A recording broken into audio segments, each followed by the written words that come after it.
حضرت سلیمان علیہ السلام نے اپنے رب سے درخواست کی کہ اگر آپ اجازت دیں تو میں ایک دن تمام حیوانات کی دعوت کروں۔ پس اللہ تعالیٰ نے حضرت سلیمان علیہ السلام کو اجازت دے دی۔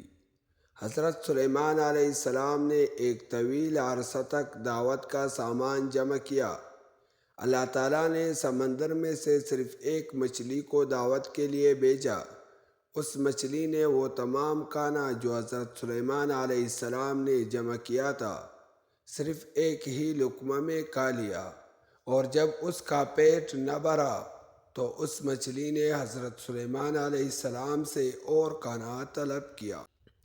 حضرت سلیمان علیہ السلام نے مچھلی سے پوچھا، کیا تو ہر روز اتنا ہی کھانا کھاتی ہے؟ مچھلی نے کہا کہ میری روزانہ کی خوراک اس سے 3 گنا ہے، لیکن آج اللہ تعالیٰ مجھے اس کے علاوہ اور کچھ کھانے کو نہیں دیں گے۔ آپ کو دعوت نہیں کرنی چاہیے تھی۔ میں اب آپ کی ضیافت کی وجہ سے باقی دن بھوکی رہوں گی۔